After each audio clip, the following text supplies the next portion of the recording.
灵儿屁股大3圈，这是狐妹子体质，必须学武。相公放心，这就给他请武师娘，保命要紧。爹说的武是这种要命的武吗？3年后，我进了宫去选秀。你要说走路要像踩在云上，我也想。咔嚓！坏了，劲儿使大了。这是来选秀还是来拆迁的？壮，我不要面子的吗？到了才艺展示的时候，完了，前面的都是仙女，我是个锤子。不管了，这招猛虎下山是为了保命！啊！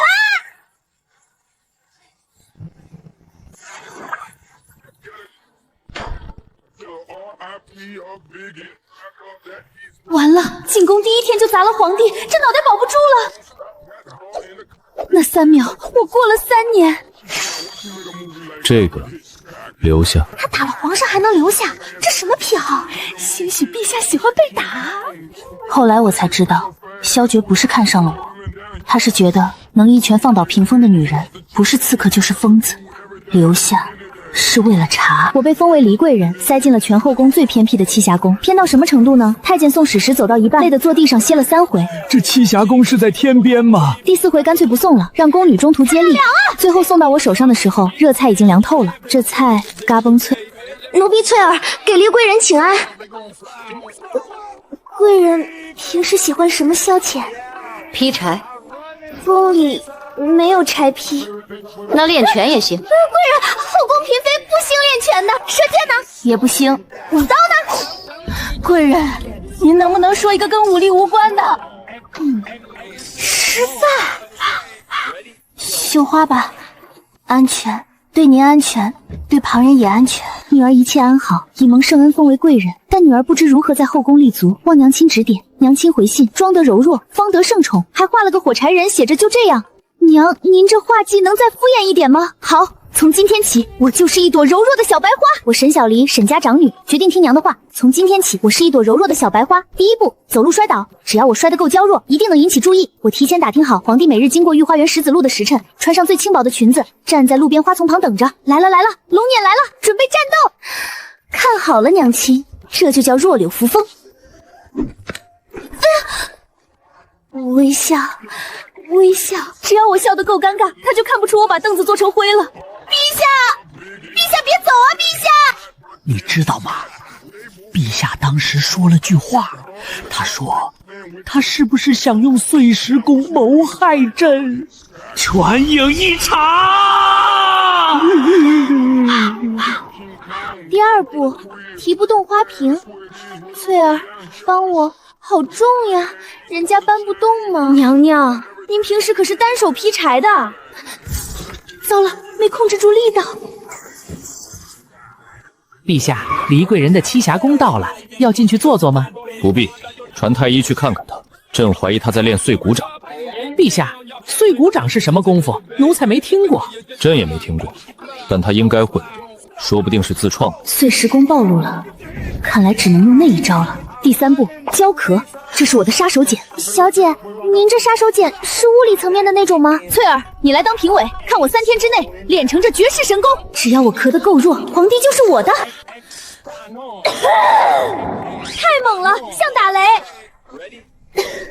还是猛，像小雷。行了行了，就这样吧，再练下去，奴婢怕栖霞宫塌了。来了来了，我这练了3天的完美胶壳。完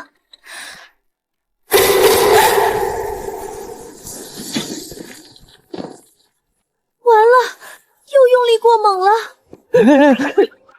是不是在憋什么大招？朕今晚换个寝宫睡。陛下，您已经因为离贵人换了3次寝宫了，再换下去6宫都住遍了。那就住御书房。我的壮柔弱计划全面破范。娘亲一定有锦囊妙计救我，尽力就好。实在不行，反正你爹说的也是学武，用武力镇后宫。娘啊，你根本不知道爹到底说的是什么吗？听说离贵人咳嗽一声，墙皮掉了，这是什么绝世武功呀？我倒觉得像碎石功，做碎石凳，捏碎花瓶，咳碎墙皮，下次怕是要碎房顶了。你们别欺负老实人。黎贵人明显是个武夫啊，不是个醋。总之不是咱们的对手。咱们争宠靠美貌才艺，他靠什么呢？靠蛮力。陛下不是在选将军？这到底是个什么怪物？沈小离，镇北将军沈月之女，3年前开始习武，能开2弹硬功，一刀劈断碗口苏木桩。选秀当日徒手震倒屏风，装柔弱装的漏洞百出，必有古怪。你怎么看？臣觉得像刺客，身怀绝技却装柔弱混入后宫，必有所图。而且他装的实在太差了，像在故意暴露实力，可能是在试探咱们的防线。有道理，盯紧他。朕要知道他每天做什么，见什么人，说什么话。影衣接旨。不过是寻常监视任务，他大错特错，毫无防备，这就是所谓的刺客。又塌了，这个月第3章了。怒雾府的床是纸糊的吗？还是地上踏实？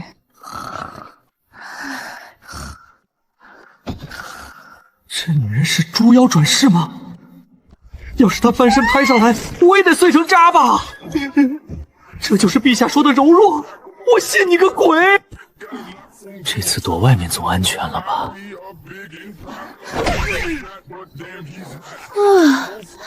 什么鸟这么大？最近伙食不错啊。我堂堂暗卫统领被当成鸟了，腿软了，肋骨断了。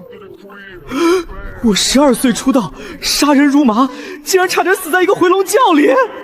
这是暗卫统领职业生涯的滑铁卢。陛下，臣请辞此任务。堂堂暗卫统领，怕一个嫔妃？陛下，他睡着了都能踹飞臣。臣趴在树上半炷香，想了很多。想了什么？想了如果他是刺客，咱们暗卫整个编制加起来都不够他打的。还想了臣上有80老母，下有3岁幼子。朕的暗卫统领竟然被吓成了这副德行。那你觉得他到底是不是刺客？臣觉得，如果他想杀陛下，陛下活不过选秀当天，所以他应该不是，他就是单纯的壮。你先下去养伤，武功深不可测，进宫却装柔弱，还装得这么差，他到底想干什么？是在侮辱朕的智商吗？不行，朕要亲自试他。小姐，咱打不了柔弱牌就打贤淑牌，绣花总不用力气吧？不就是戳个布吗？看我扎穿他！第7根了，这针是不是纸糊的？他手里拿的难道是流星锤？你绣的是什么？回陛下，是鸳鸯。朕以为是困兽。这个呢？牡丹。朕以为是爆炸。这就是他的威胁方式吗？绣花把自己扎成这样，你是绣花还是打仗？小姐，撒娇，快撒娇啊！别打拳了！臣妾笨手笨脚的，让陛下见笑了。他刚才是不是想生吞了朕？听闻陆贵人身体不好。进步了，上次可是1层墙皮，这次只震落了，桌上3片花瓣。你家里人都这么结实吗？回陛下，我娘说我爹能拉3弹弓，我只能拉2弹，还差得远呢。萧绝回头看了我一眼，那眼神很复杂，像在重新认识一个物种。陛下还查吗？查个什么？他连绣花能扎成马蜂窝，他要是刺客，朕把龙袍吃了。那他到底是什么人？一个被他娘坑了的倒霉孩子。陛下，您没事吧？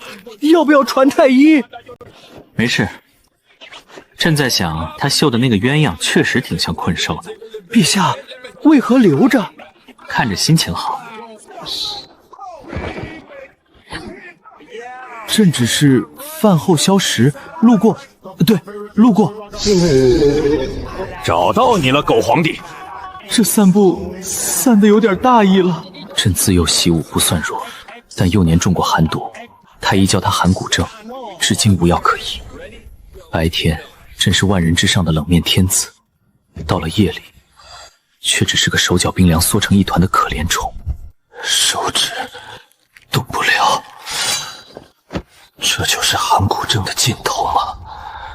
皇帝陛下，借你的头颅一用。暗卫，来不及了。内务府这破床，这是第几次塌了？大半夜的吵死了，给姑奶奶滚！这什么兵器？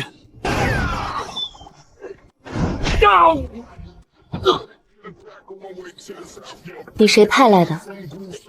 杀了我，我不说。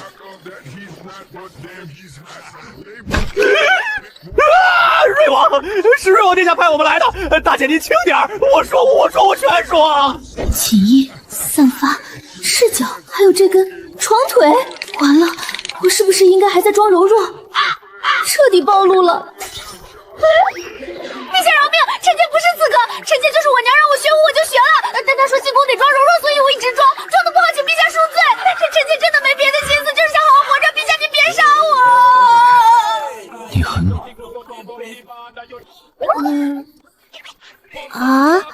能不能先放开我？明日起，黎贵人晋封丽嫔，迁居长春宫。小姐，长清宫，这可是离养心殿最近的寝宫，您知道这意味着什么？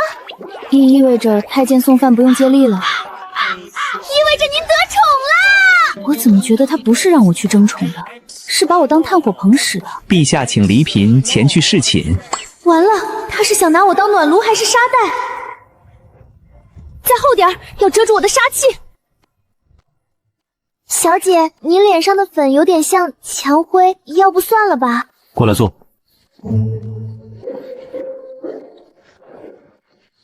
这就开始暖炉工作了。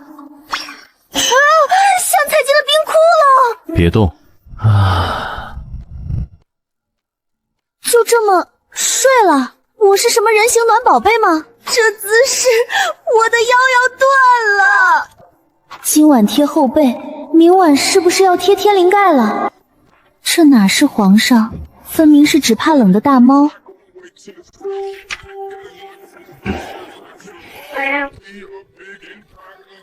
堂堂天子，怕冷怕成这样，却谁也不能说。陛下终于有人疼了，老奴死而无憾了。帝每夜召黎嫔侍寝。什么？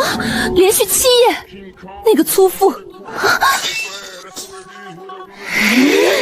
本宫绝不能让那个粗妇骑在头上。太后娘娘，黎嫔那个狐妹子天天勾引陛下，居然这7天了。7天，哀家年轻时候都没这待遇，让他来，哀家倒要瞧瞧他有什么本事。这闺女，皇帝口味怪独特啊。不过哀家年轻那会儿，先帝也说喜欢丰腴的，大约是祖传的。你坐吧，别站着了。完了，屁股太沉。哀家这凳子跟了哀家20年了，你给哀家省着点坐。只有我知道，皇帝什么都没干，他就是把我当暖炉，每晚我的任务就是躺平散热，别动。但这被窝里也太安静了吧，尴尬的我想抠脚趾。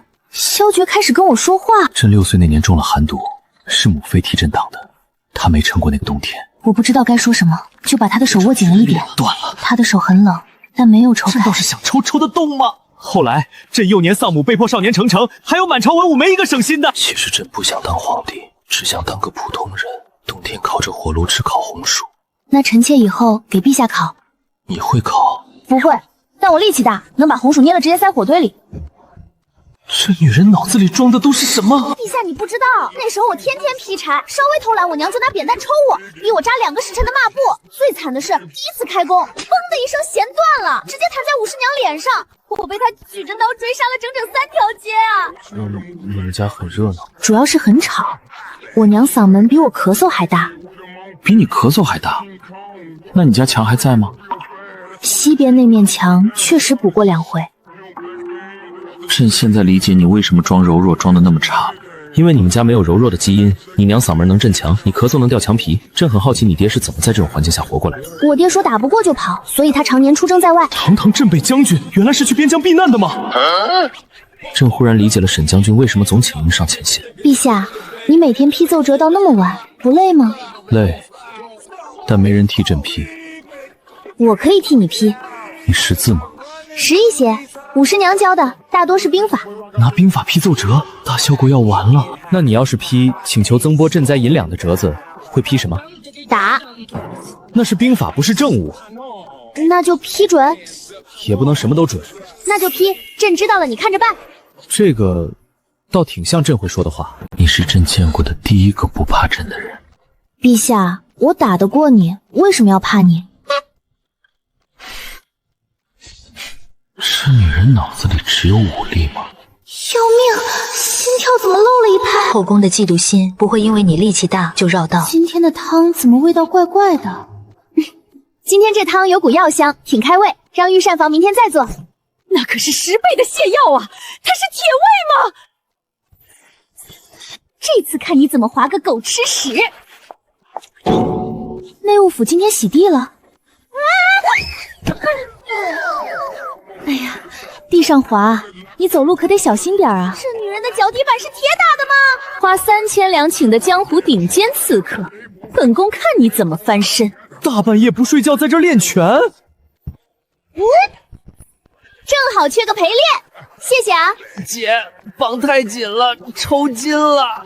有刺客！哦，昨晚有人来偷袭我，绑那儿了，你找人收一下。小姐您不怕吗？怕啥？他武功没我好，而且他被我打哭了，还叫了声姐。陛下，昨夜有人潜入长春宫。什么？居然敢动朕的专属人形暖炉！传旨，后宫嫔妃但有加害离妃者，废位入冷宫。臣妾多谢陛下，不过其实不用，我真打得过他们所有人，加一起都行。朕知道，但朕不想让你动手。来了，深情告白，他果然心疼我。万一伤了手指，晚上暖脚的温度会下降。但那天晚上，他破天荒的主动把手伸过来，冰凉的手指扣住了我的。他没说话，我也没说话，但我觉得这好像不只是暖脚了。酝酿了半年的大戏终于开场了。梨儿，爹回来了！你终于回来救我脱离苦海了，爹！我的乖女儿。等等，这是什么？梨儿，你怎么撞了？你的胳膊怎么比爹还粗？爹，你不是让我学武吗？我说的是学武，舞蹈的舞。硬功、木桩、腱子肉，娘啊，你把武听成了舞！他在抖，皇帝在抖，他绝对是在笑。所以你本来应该是个弱柳扶风的舞娘。舞娘？我这3年的腱子肉终究是错夫了。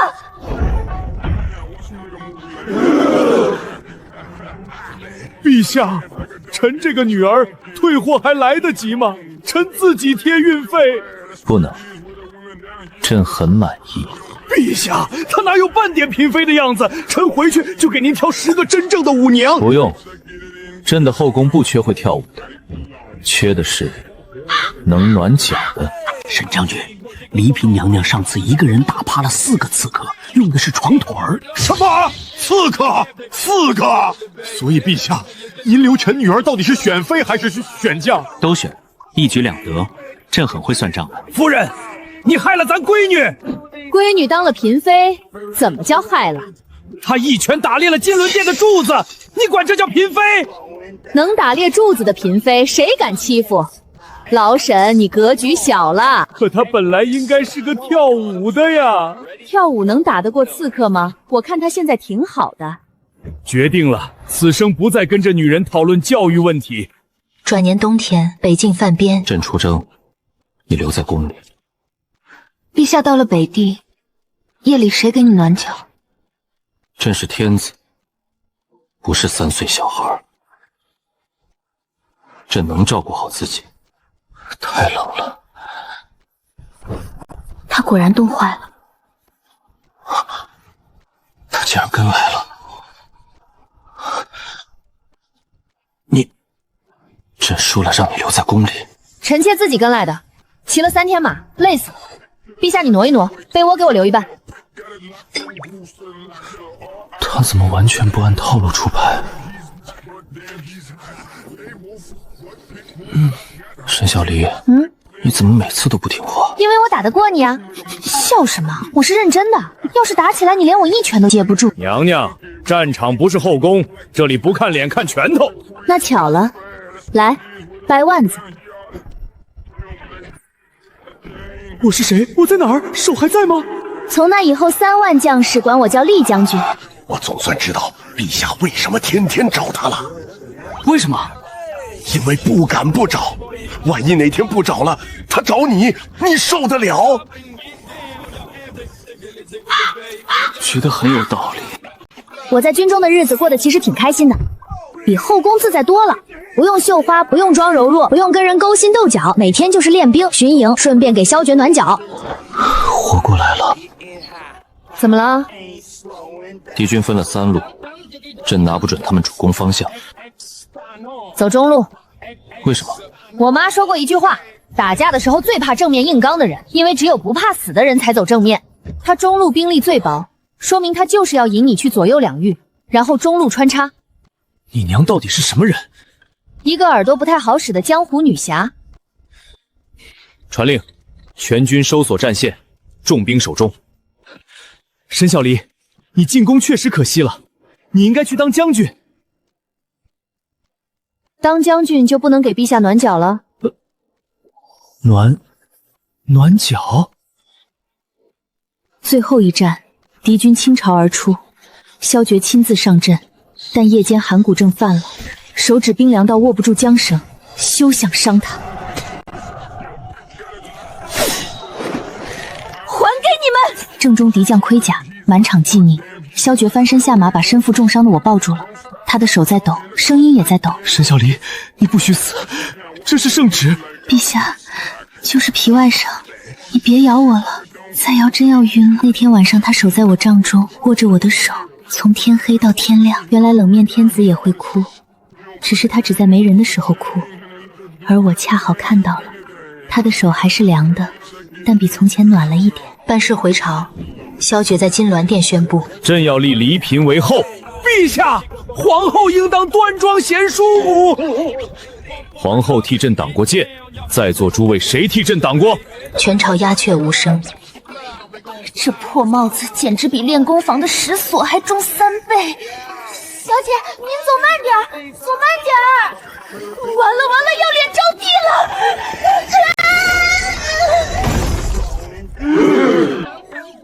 糟了，用力过猛了。皇后娘娘，轻一点儿，那是东海珍珠。果然是你，不愧是你。朕这辈子最该谢的人是你娘的耳朵，如果她听对了，你就是个舞娘，朕大概会孤零零的冷一辈子。陛下，谢谢你娘，耳朵不好使，有时也是天意。娘，女儿很好，很幸福。您耳朵不好使也挺好的。闺女，你爹当年说的到底是武还是武？娘到现在也没搞清楚，但你过得好就行。我都当皇后了，娘还这么迷糊。转眼6年过去了，我和沈小李的女儿萧念念已经6岁，能跑能跳，力大无穷，绝不能让老沈家的基因重蹈覆辙。学琴，琴棋书画的琴，不是拳，不是剑，不是枪，是琴，听清楚了。这皇家的钱也太难赚了吧，感觉随时会被暗杀。坏人都看剑！陛下，朕教了。公主她第一天就把琴劈了，说琴不如剑好使。朕的公主梦碎了。念念，告诉父皇，你到底想学什么？学武，像母后一样打坏人。沈小离，你们老沈家的基因是诅咒。这父女俩也太逗了吧！哎呦，陛下这冷脸算是彻底被娘娘治好了。帝与后携公主于庭中观西，帝笑，后亦笑。公主手持木剑而舞，披花3朵，惊走一猫。看招！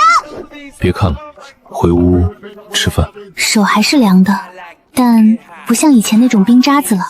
这大概就是传说中的岁月静好吧，虽然稍微吵了点。谁拿斧子劈御花园？是木剑。16年前我做碎石凳，16年后我闺女开始劈皇家园林。我已经收力了。公主，这叫收力！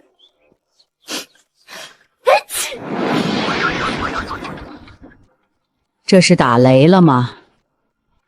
回太后，是公主打喷嚏。让她离哀家远点打。沈小离，你们老沈家的基因是诅咒。那你当年怎么不嫌弃？趁当年不知道这东西遗传。他不说，我知道，那是他在这世上最柔软的地方。啊，公主，行礼时弯腰不能超过30度，再低怕您……怕我怎么？怕地砖承受不住。我明明已经控制力气了呀。我最近已经很轻了，昨天走了一整天才练了2块。公主，正常人走路1块都不会裂。哎，正常人1块都不会裂的吗？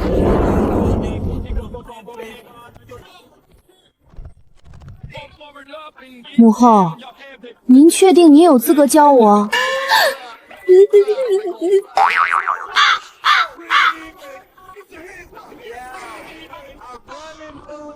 教不了就别教了。吉吉里的地砖朕已经让工部换了，3寸厚的青钢岩。陛下，上回3寸的，公主打个喷嚏就裂了，这次用的5寸。够吗？工部说赌一把。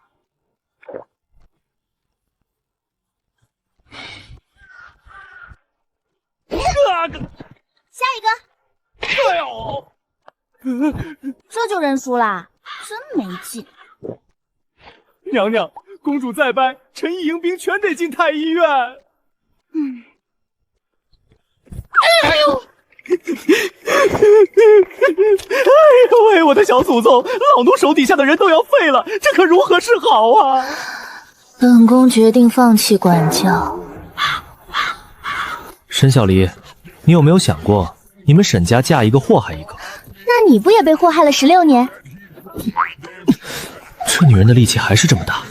不过，朕这辈子算是栽在此等祸害手里了。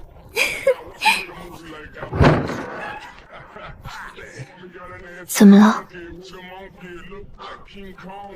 没事，想看看天黑是什么感觉。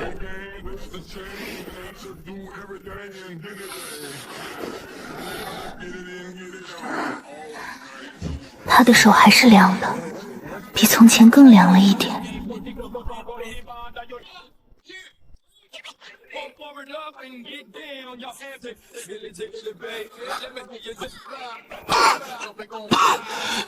糟了，寒毒！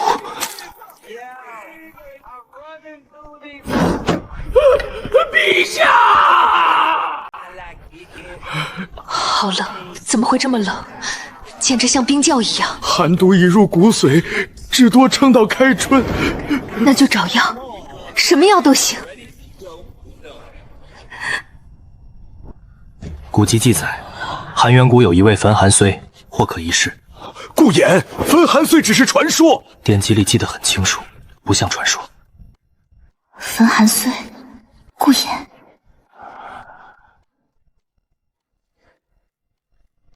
我记住了这3个字，焚寒虽，也记住了这个人。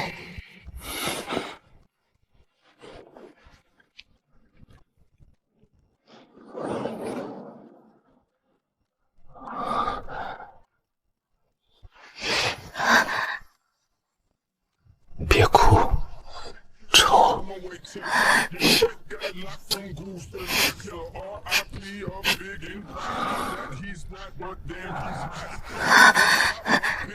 既然太医无能为力，那我便自己去找法子救你。无论如何，也要找到救他的法子。焚寒虽生于寒渊谷深处，万年冰层里的药髓能驱散一切寒毒，但谷内极寒，常人不出1个时辰就会冻死。母后，我跟您一起去。你留下。凭什么？听你父皇需要人陪，太医能替你父皇握住手吗？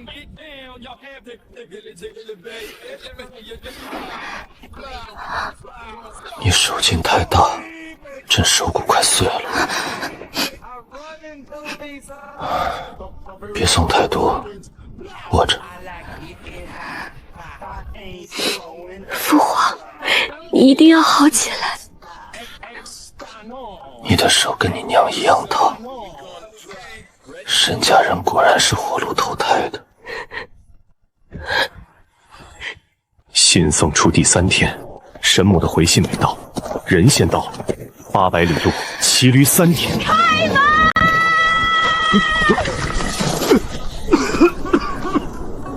娘总算是到了。这京城的地砖还是一如既往的不结实。瘦了，他没喂饱你？他人呢？带去我看。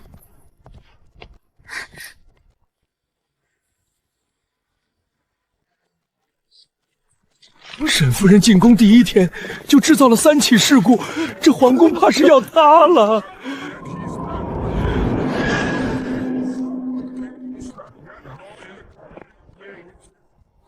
这破门槛简直挡路，这门槛也太高了。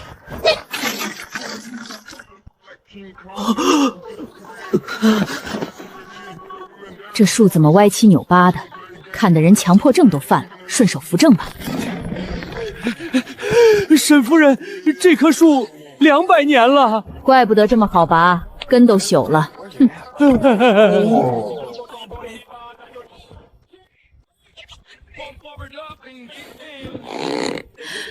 这凳子哀家换过2回了，第1回是你闺女做猎的。你别动了。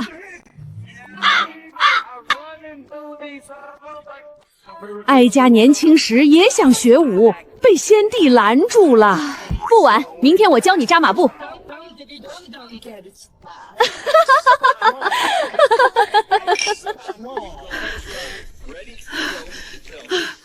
哀家不学了。老姐姐，你这底子不行啊。沈姐姐说的是。外婆！哎呀，这丫头力气怎么这么大？好，比你娘壮。外婆，我能开3弹弓，比母后多1弹。不愧是我孙女儿。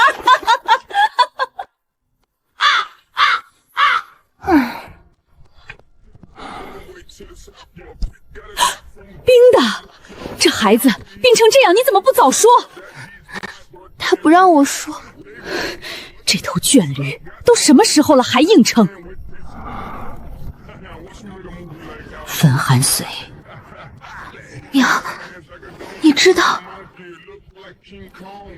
我不光知道，我年轻时差点去找过。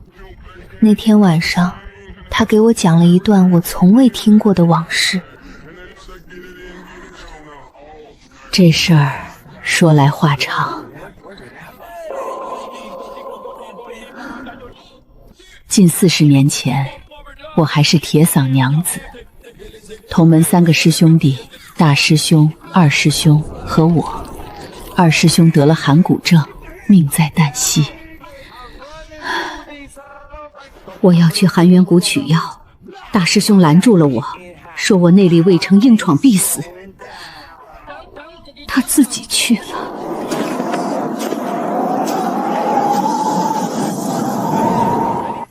他取药取到一半，至阳真气被冰层吞噬大半，硬取他能取出药髓，但自己会死；不取就得留在原地，用残余真气护住药髓。等后来人，他选了后者，一守就是一辈子。他托人带了句话：药髓我已松动70%，日后有至阳体质之人入谷，只需破最后30%。我守在这里，替你们把路铺好。所以这次娘陪你去。大师兄替我守了近40年，我总得走完它。娘，你年纪……你说什么？娘，您宝刀未老，说走就走。公主帮陛下誊草奏折时，嫌写字多，6份全批了个斩字。唉，让他改成准。教过了，但6份都改成了准。礼部问给瑞王家封号都准不准？那个不准，你盯着他。娘娘，令堂也去。对，就是我娘，当年江湖上叫铁嗓娘子的。完了，那嗓门，臣的耳朵算是要交在路上了。臣领命。我去给你找药，你等我。这傻女人怎么又哭了？朕最怕看你哭。沈小离，你要是敢死在外面，朕怕也要爬出去把你骂活过来。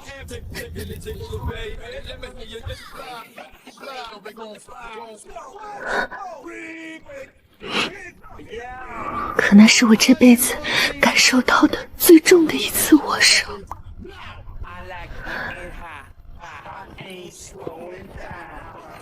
这马也太慢了。暗卫副统领的威严，出城这一刻就没了。把我毛驴解开，我骑毛驴快。夫人，救命的紧要关头，驴跑不快会拖后腿的。你懂什么？我这驴是西域神驹串的轴，跑起来比你的马还快，就是脾气倔。你说谁拖后腿？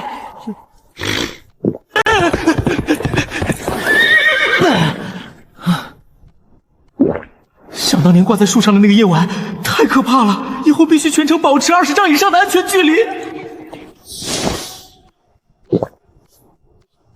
瞧后面那个，我是安卫副统领，武功很高的，你们能不能有点眼光？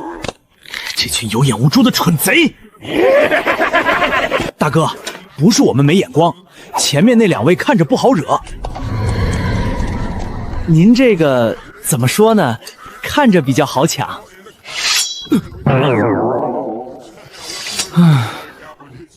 兄弟们，给我冲！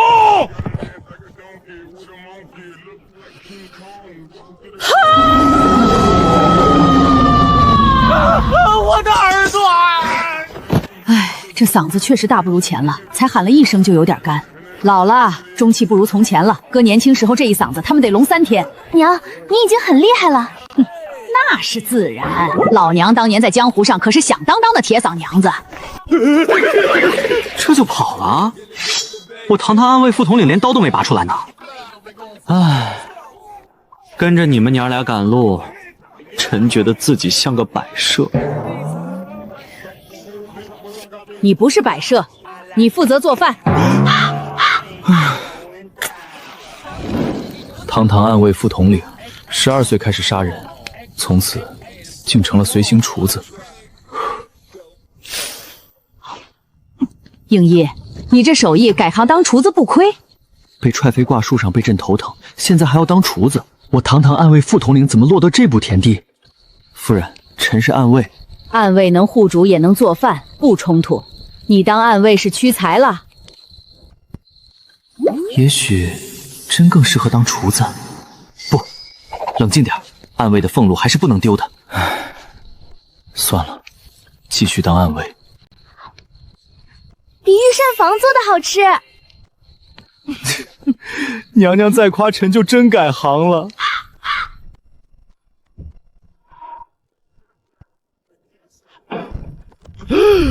完了完了，这母夜叉是来砸店的吧？客官随便拍，还有6张随便拍。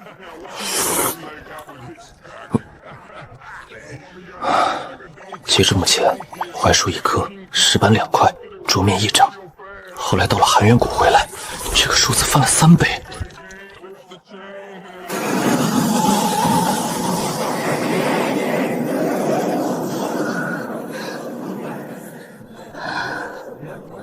近40年了。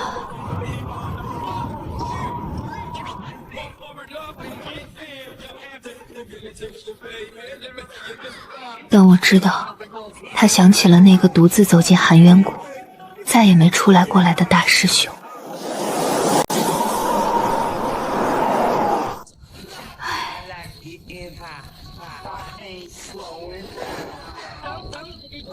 离儿，你爹当年到底说的是学武还是学武？娘确实没听清。我知道，但娘不后悔。学了武，你进了宫，撑不过第1年，后宫那些人靠跳舞斗过他们。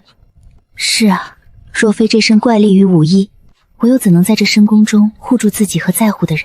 娘这辈子耳朵不好使，听错了很多事，但有些事错了反而是对的。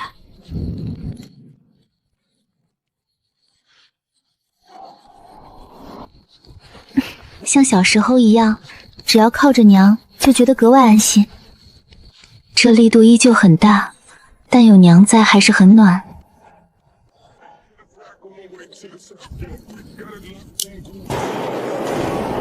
第7天，我们终于站在了含冤谷的入口。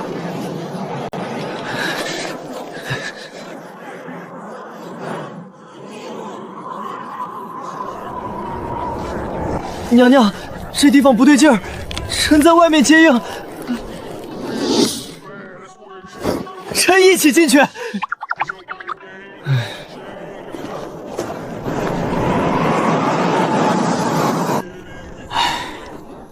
进谷可能冻死，不进谷肯定被神母骂死。两害相权取其轻。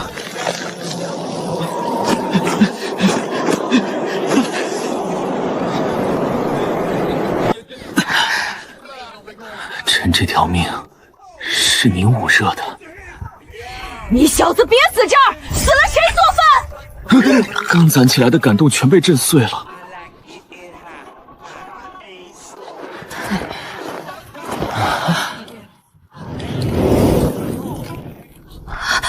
他已经死了，但姿势没变，双手没离开冰面。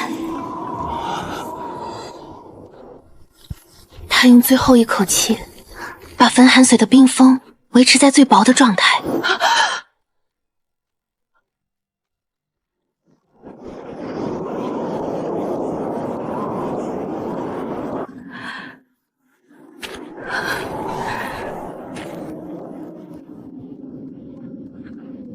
大师兄，我来了，晚了快40年，但我来了。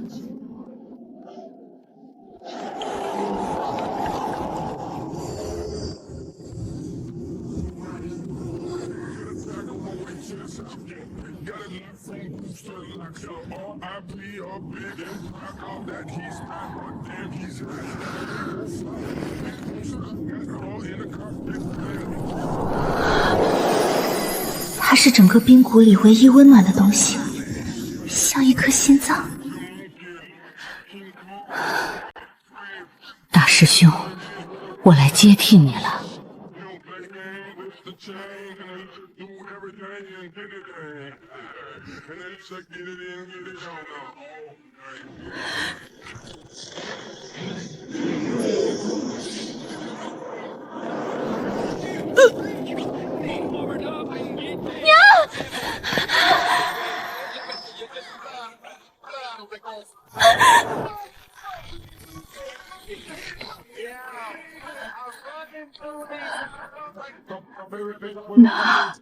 拿到了。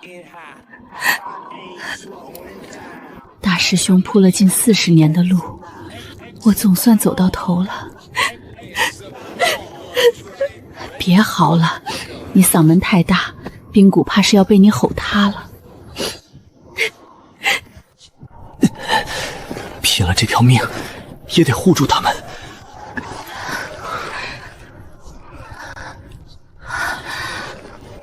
这股火绝对不能灭。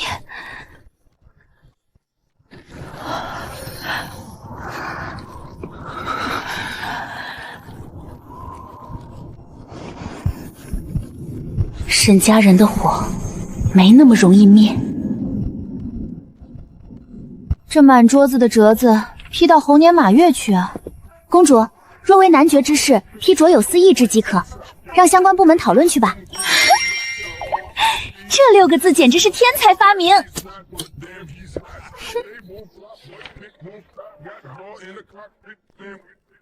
好一个瑞王，竟敢把主意打到本公主和亲上，找死！压压。不压。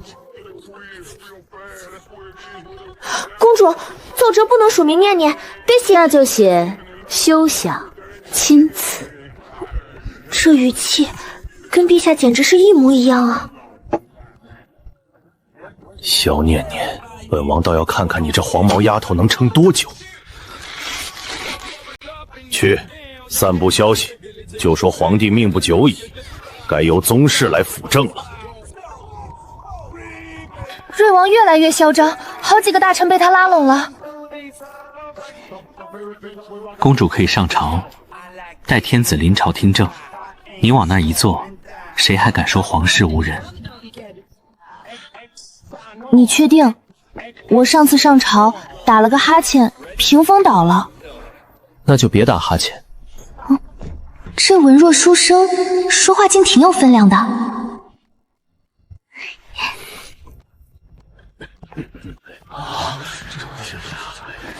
公主殿下，金銮殿乃议政之地。这眼神简直跟萧绝一模一样。16年前，沈小离那一拳，难道这丫头也？父皇养病，母后有事外出，由本公主代为听政。诸位有事启奏，无事退朝。一群老古板，我看谁敢跳出来造次。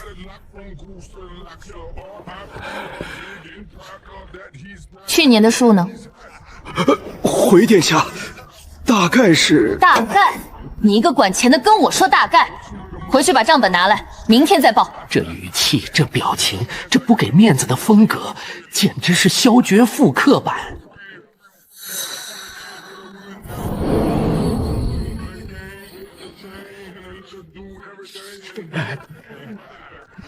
这里少了2万两，去哪儿了？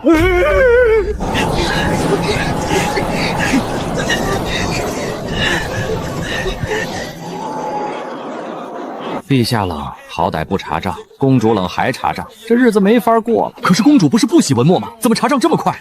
你忘了，长春宫这16年来修门槛、补地砖的账，皇后娘娘嫌烦，全塞给公主算了。她对银子敏感的很。知足吧，至少公主没打人，她母后当年一拳打裂柱子的。从那以后，6部官员上朝前都反复核查奏报，而我每天下了朝都会去太医院。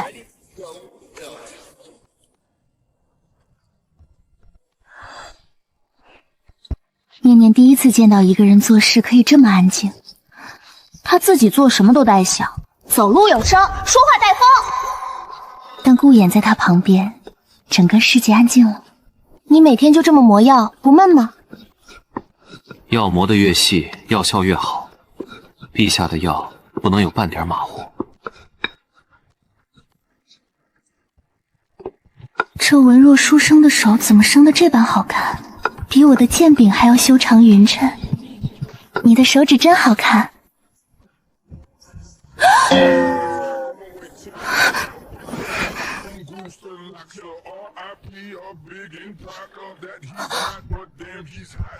我先走了，明天还要上朝。天哪，我刚才到底说了什么虎狼之词？太丢人了！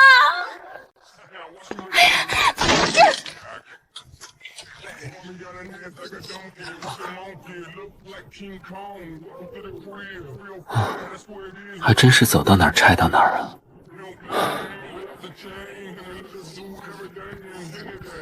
半段门槛，真是个不让人省心的丫头。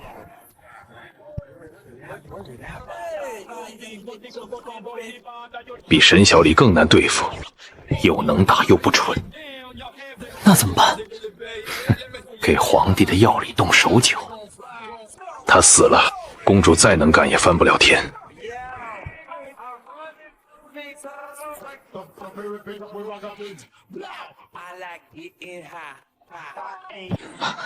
舌尖发麻，不对，这温补药中混了几乎无法辨别的寒蝉毒，必须立刻去见公主。公主，这碗药有问题，寒蝉毒素混在温补药中几乎无法辨别。你怎么发现的？舌尖试了一下。顾衍，你要是把自己毒死了，谁给我父皇治病？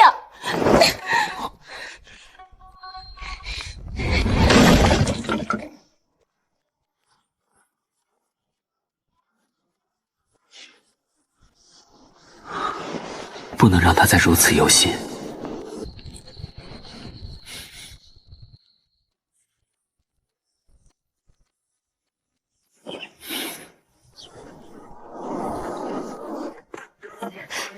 要不要现在就？要么不出手，出手就一击毙命。王叔，你的好日子到头了。散布谣言，拉拢朝臣，欲要下毒。怎么会？本王筹谋多年，竟然被一个小丫头片子给断了生路。公主殿下好手段。王叔，不是我手段好，是你太蠢，在太医院动手脚，也不看看太医院里有没有认真的人。殿下，真是半点都不让人受委屈。压下去，即日流放，永不召回。属于萧念念的大女主时代，从这一刻真正立住了。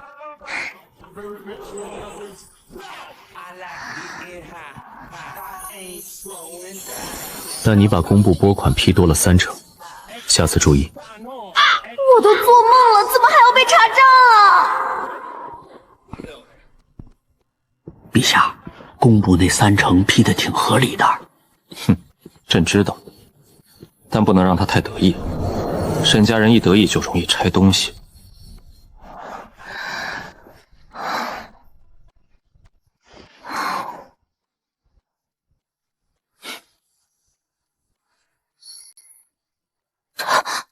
刚刚是不是笑了？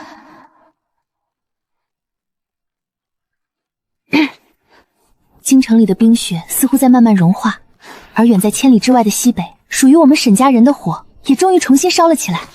药呢？行了，值了。有没有吃的？饿死了。影一，你手艺退步了。夫人，臣动了7天，10根手指3根没知觉。哼，借口！当年我一只手断了，还做了一桌年夜饭。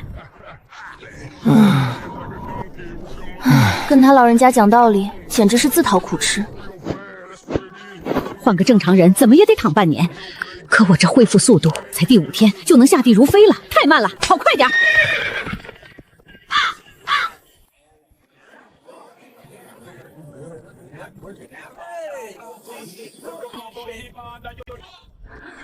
娘总是这样，把最疼的地方藏起来。有些疼，她不想让我看见，就像萧绝不想让我看见他的冷一样。我身边的人都喜欢把最疼的地方藏起来。夫人，那个守谷人就是您大师兄，在那里守了近40年。他总是说，有些东西值得用一辈子去守。我当时觉得他傻，今天在谷里看见他，他果然守了一辈子。我是暗卫出身，最擅长的除了杀人，就是装聋作哑。你这小子还算有点良心。夫人，臣今年47了，能不能别叫臣小子？在我面前你就是小子，你师父见了我都叫师姐。这辈分压的，臣连反驳的欲都没了，还是安心做个随行厨子吧。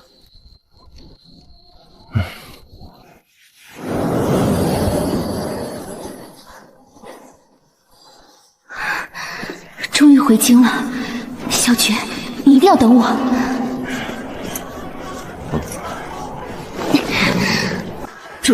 这是娘娘回来了。皇后娘娘，您可算回来了！陛下他……小绝，你给我撑住！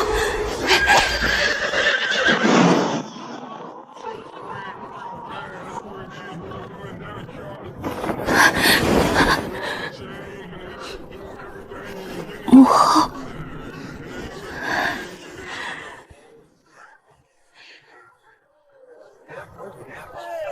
父皇昨天又吐血了，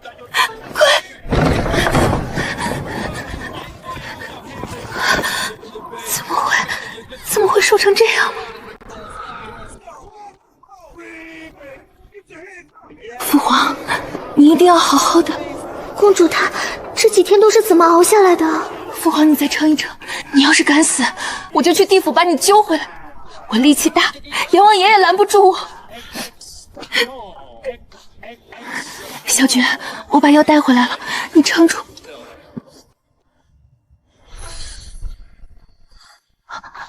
太好了，没有来迟，你真的在等我。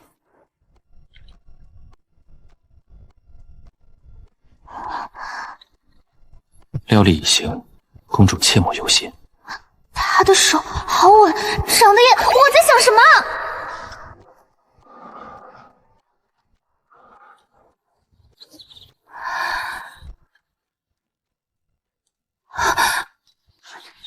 像冰面下有什么东西在融化。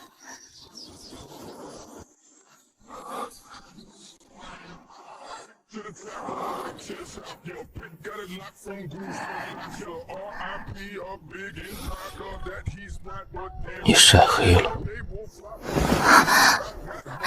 你都快死了，还关心我黑不黑？朕怎么会不关心你，莎莉儿？朕的皇后黑了，朕当然要关心，丢朕的脸。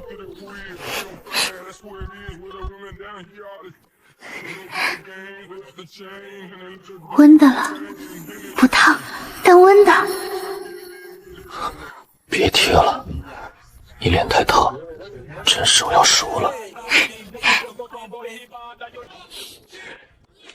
地府焚寒虽，沉疴见玉，后卧地首通宵不辍，地形颜后面黑，后哭笑不能自已。寒毒已清70%，剩下30%需慢慢调养。也就是说，还得继续当暖炉。一辈子，不用算了，就一辈子。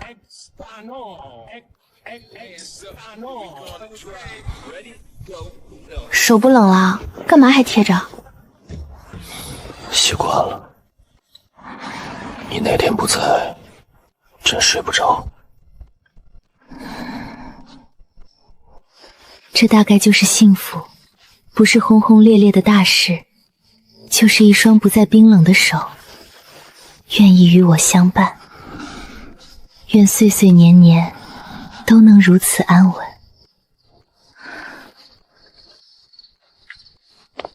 击毙里前一晚必须练好，不是为了走得好看，而是必须收住这力气。哎呀，又裂了。别人练功练发力，我偏要练怎么不发力。沈家人绝不认输。千万不能用力，千万不能碎，稳住，小念念，你可以的。老天保佑，大楚的肌腱保住了。沈家女人一代比一代能折腾，哀家就盼着别折腾到哀家宫里来了。自己选。这个太矮，这个不会武功，这个上次见我下跪歪了。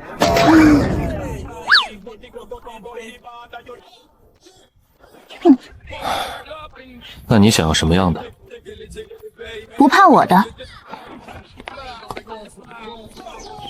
也不知道那个文弱书生现在是不是又在磨药。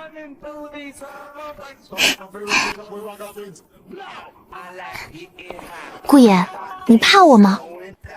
怕，我只怕这深宫之中留不住你的笑容。不怕。为什么？因为公主从来不会伤害不该伤害的人。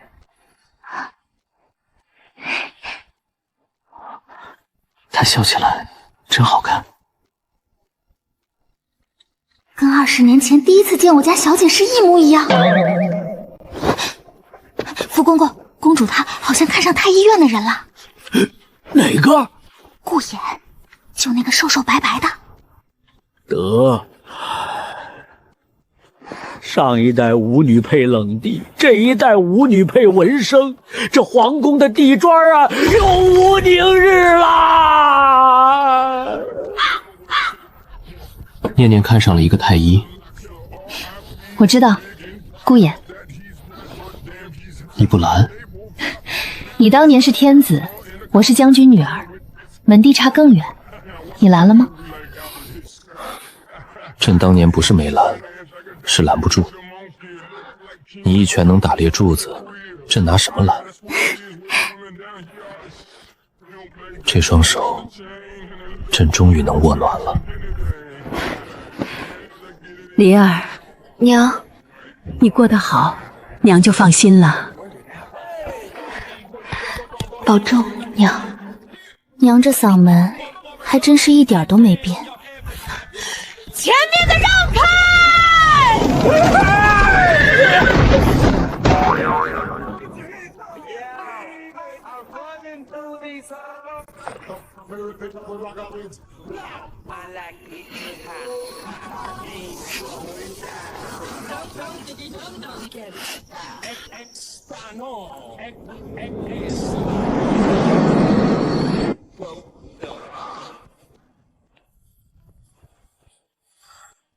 沈小离，朕的手好像真的不冷了。朕不在的那一个月，你这丫头做的比朕好。真的呀？你在看什么书卷呢？寒症变药，公主整天就知道练剑。老奴是第20载，初见地冷如冰，自后入宫，冰渐消融。宫中地砖年年换，年年裂，宫部苦不堪言。然老奴窃以为裂得好，这皇宫里总算是热闹的、暖和的、活着的。公主，那是心中的梅花！啊，断了！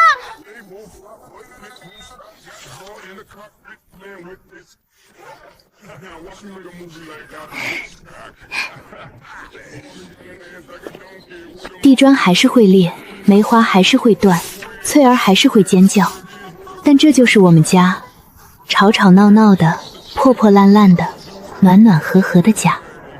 念念与顾衍的故事，下集再见。